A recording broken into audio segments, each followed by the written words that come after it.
The dropship's shadow fell over the Kansas farmhouse like a verdict. Commander Zyrex watched the readout scroll across his retinal display: one juvenile human, designation Ethan Cross, age 9, biological threat classification pending. The Vothari Compact had sent stranger orders before, but never one this small. Confirmed target, Zyrex said, his mandibles clicking with the rhythm of his species' speech. Beside him, his second, a wiry soldier named Drail, nodded at the scan. Confirmed. Single child. No visible weapons. House is undefended. Zyrex did not relax. The Compact's intelligence division did not waste a strike team on an undefended farmhouse for nothing. Something about this child had triggered a Tier 1 alert from the Oracle Array, the ancient predictive intelligence the Compact had inherited from a long-dead precursor race. The Oracle did not explain itself. It only said, eliminate before the convergence. No further data. In 400 years of service, Zyrex had never seen the Oracle issue a kill order on something so small, so insignificant, so utterly without context. He told himself it didn't matter. Orders were orders. The boy was a variable, and variables that threatened the Compact's timeline were removed. The ship descended into the cornfield behind the house, flattening a perfect circle of stalks. 6 soldiers disembarked behind Zyrex, weapons humming with charged plasma. The autumn air smelled of dust and diesel and, faintly, of something animal, musk and dug earth, that none of the soldiers' sensors flagged as relevant. They found the boy sitting on the porch steps, a glass of lemonade sweating in his hand, looking at them with the mild curiosity of a child watching a strange dog wander into the yard. Ethan Cross, Zyrex said, modulating his vocal unit to approximate the flat cadence of human speech. You will come with us. Ethan set the lemonade down on the step. He didn't scream. He didn't run. He looked at the 7 armored figures crowding his yard, looked at the scorched circle in his grandfather's cornfield, and frowned the particular frown of a child whose afternoon has been ruined. You stepped on Pop's corn, he said.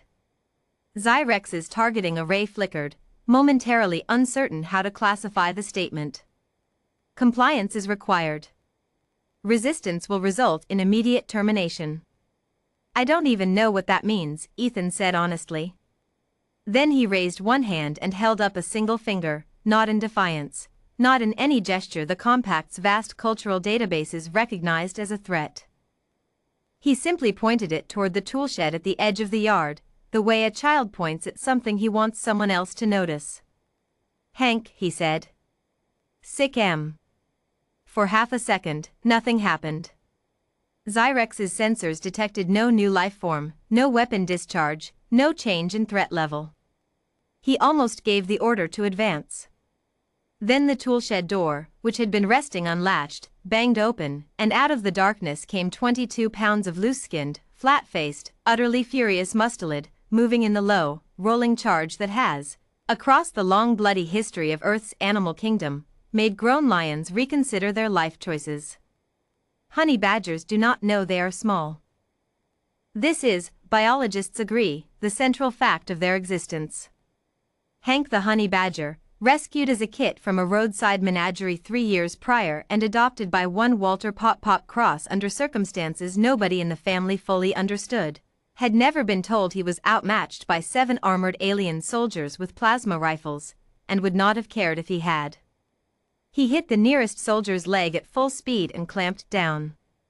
The compact armor was rated to withstand small arms fire, micrometeorite impact, and temperatures exceeding the surface of Mercury.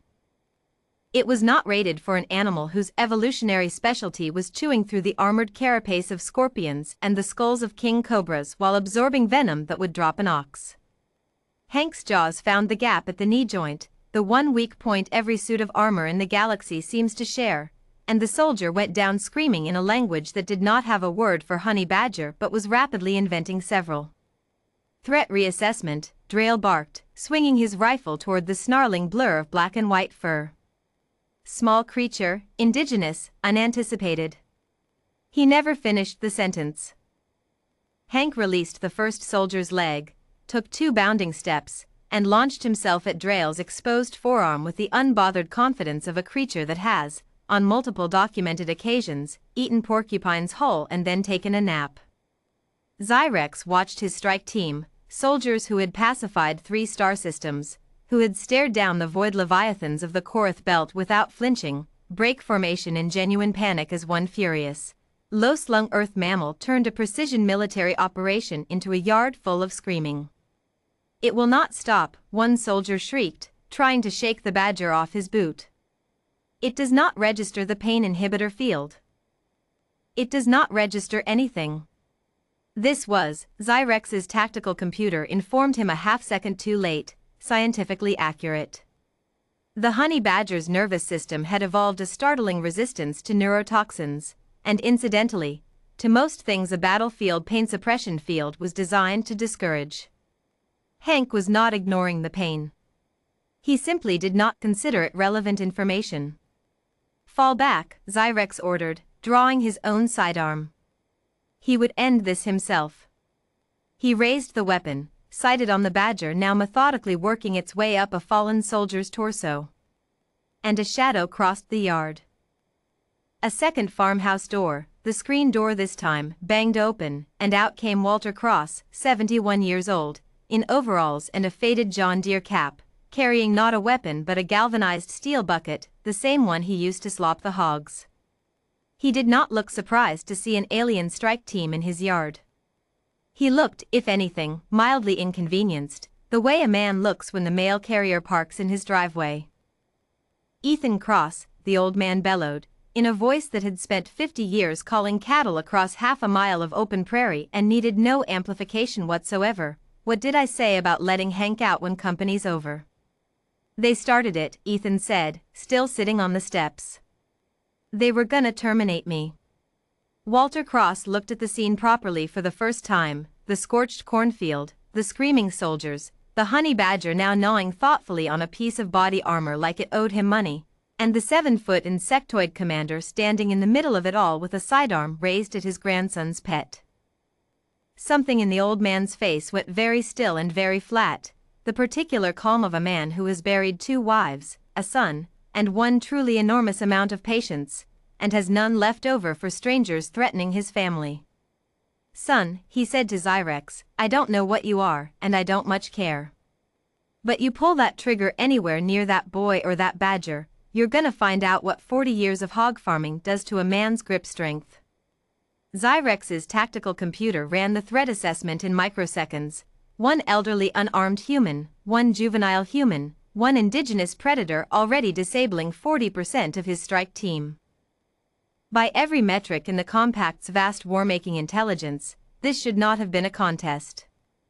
And yet, he thought, in the strange half-second before everything fell apart entirely, of the Oracle's warning, "Eliminate before the convergence," and understood, with the cold clarity of a soldier who has just realized he misread his own orders, that the Oracle had not been warning them about the boy at all. It had been warning them about everything that loved him. Hank finished with the second soldier and turned his flat black eyes toward Zyrex himself, already rolling into that low, unstoppable charge, and somewhere behind him Walter Cross was hefting his bucket like a man preparing to swing for the fences, and Ethan Cross, 9 years old, lemonade forgotten, utterly unbothered by the chaos he'd unleashed with a single raised finger, just grinned. "Get him, Hank." Commander Zyrex did the only thing 400 years of compact training had ever truly prepared him for. He ran. The retreat would be filed, in official compact records, as a tactical withdrawal due to unanticipated indigenous fauna. The soldiers would spend 6 months in medical recovery. The Oracle array, when queried, would only repeat its original warning, now appended with a new notation that future analysts would puzzle over for decades. Species Earth, do not engage the small ones. Do not engage what loves the small ones. Convergence withdrawn. Recommend permanent avoidance. And in a Kansas cornfield, Walter Cross set down his bucket, scooped up his grandson under one arm, scratched Hank behind the ears with the other hand, and walked back toward the porch as the alien dropship screamed away into the evening sky. Lemonade's probably warm now, Walter said. That's okay, said Ethan. Can Hank have some too? Hank can have whatever Hank wants, said Walter Cross, and meant it more than he'd ever meant anything in his life.